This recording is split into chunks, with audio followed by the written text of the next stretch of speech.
Hi, everybody. I'm Brittany Lewis with Forbes Breaking News. Joining me now is Congresswoman Claudia Tenney. Congresswoman, thank you so much for joining me. Well, thank you for having me on. Congresswoman, I do want to talk about where we are right now, but the story really does start about 4 years ago. In October 2020, over 50 former Intel officials signed a letter dismissing emails found on Hunter Biden's laptop. They said that these emails showed, quote, all the classic earmarks of a Russian information operation. So fast forward to this year, the laptop was used as evidence in Hunter Biden's gun case. You're now calling on Attorney General Merrick Garland as well as FBI Director Christopher Wray to investigate those who signed this letter. So talk about that for us. Where are you and what was in that letter? Yeah, what I did was after looking at the whole incident with the laptop and seeing in what happened in 2020, as you described, that this laptop was assembled and put together allegedly by current Secretary of State Antony Blinken and numerous other CIA agents, former agents, contractors, people working in the agency, people still retaining high-level security clearances with the CIA. So presumably under still under the umbrella of the rules provided by the agency for employees, and that's where a little bit of the gray area is. But what I wanted to do is find out, why would these people come forward? I know a lot of them are political partisans. They definitely were not supporters of President Trump, but all of this content was used and manipulated, and the FBI actually shut down a lot of it. They shut down the New York Post site when Miranda Devine put out the information about the laptop, and they came up with these letters. And my concern is, does this violate the Hatch Act, and is it election interference? Is it politicization of the agency or this information? And then later to say that they've all reversed their positions, and now we're using the contents of this laptop to prosecute Hunter Biden after years have passed, and the statute of limitation has been allowed to expire on a number of claims, particularly some of the information that came out that could have been corroborated, a lot of the work done by the Department of Justice over the IRS scandals and the IRS problems that Hunter Biden has, and his link to Joe Biden when we're dealing with Burisma and dealing with these other entities that are linked to Joe Biden, Hunter Biden, Jim Biden, and the family. And so I want a full investigation from Merrick Garland. Open this up. I want to see all the information, all the evidence as to why they did not prosecute, or why, and tell me that all of these 51 former intelligence agents, people who are still have high security clearances, many of whom are still contractors with government, and presumably under the same rubric, how are these people not committing a false statement? And secondarily, how are they not violating the Hatch Act? And why isn't Merrick Garland the Attorney General? And why isn't Christopher Wray? And why isn't the head of the CIA doing something about this? And that's what I asked for, is a look into this under those two particular sections of federal criminal law.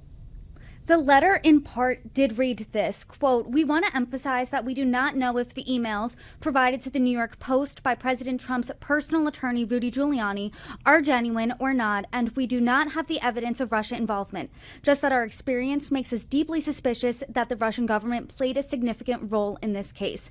So they said explicitly in this letter that they weren't certain about Russian involvement. You're saying that caveat isn't enough. Well, they've continued to go on and call their act of what they did patriotic.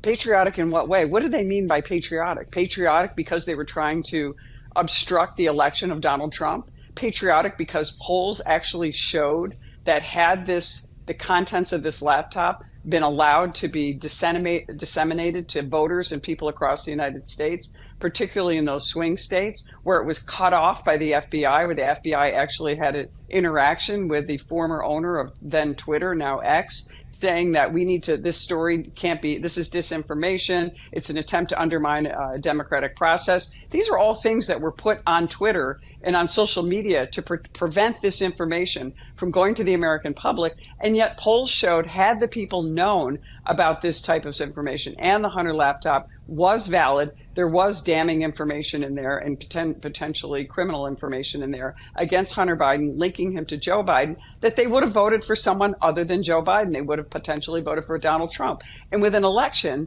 in 2020 that was decided by less than 44,000 votes, if you take the three swing states, that is consequential, and that is an interference with the election under the Hatch Act, which is the second provision that I claimed, interference and politicization of someone that should be working within government.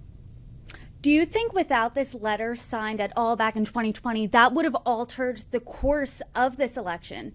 Or rather, It the could election have. I 2020? mean, it's hard to say. The polling shows that had people thought that this was credible. And by the way, the CIA director testified under oath that this document was put together to help Joe Biden in a debate. That it was used in a debate. Joe Biden said 51 intelligence agents wrote a letter stating that the laptop was Russian disinformation. I mean, that was deliberate. It was done, for the sole purpose of giving Joe Biden a political edge in the debate. How is that not a Hatch Act violation? And how is that not something that could be potentially a false statement? They're knowingly deceiving the public by doing this. And that's my concern. So you wrote this letter to Ray and Garland. What do you want from them, and when do you want it? I asked for a time date certain that they would get back to me on what they're going to be doing and pursuing some kind of investigation, opening it up, looking into this and seeing what's really happening.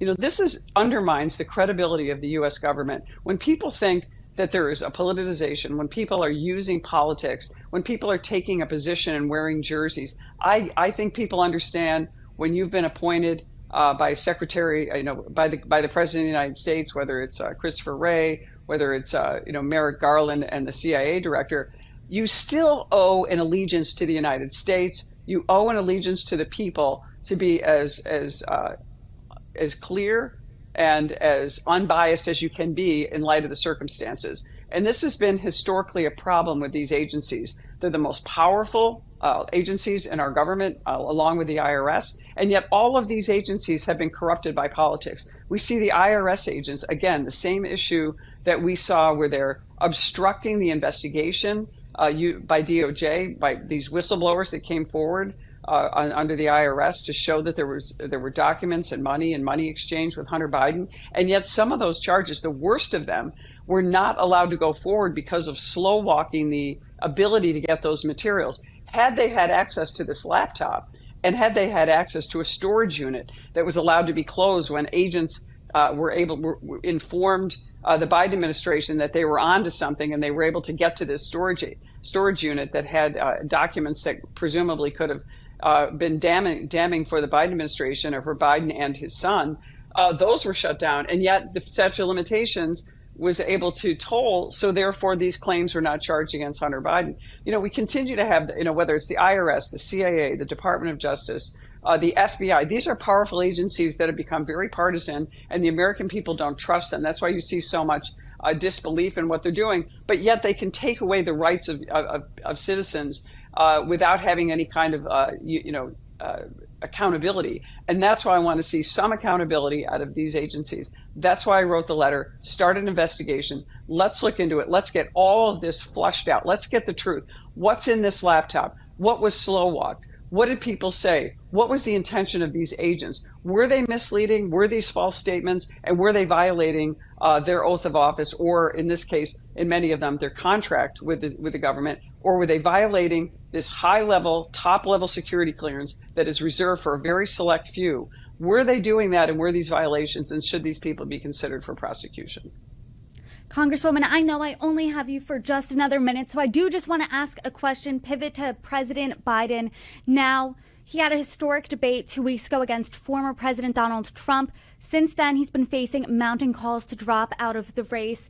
Yesterday, he held a press conference. What do you make of the whole situation? Do you think President Biden should drop out of the race? I think the Democrats are in chaos. I think it's a political impossibility for President Biden to drop out at this point.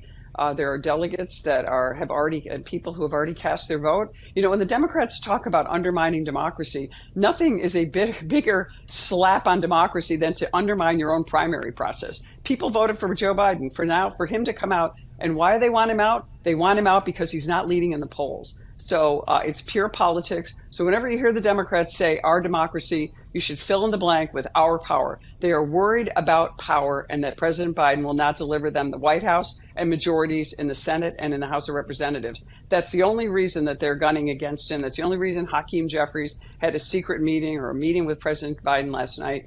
they have to get through this convention, because if they open up the convention, you could have anybody in there. And that's exactly how they undermined their own primary process, their own democratic process in 2020, when they forced Amy Klobuchar and Pete Buttigieg out because they knew that Bernie Sanders could potentially be their nominee, not a Democrat, not someone who could beat Donald Trump. They forced them out and forced in Joe Biden.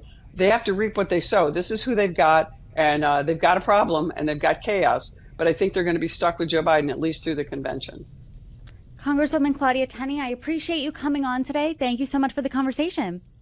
Thank you. I appreciate it. Thanks, Brittany.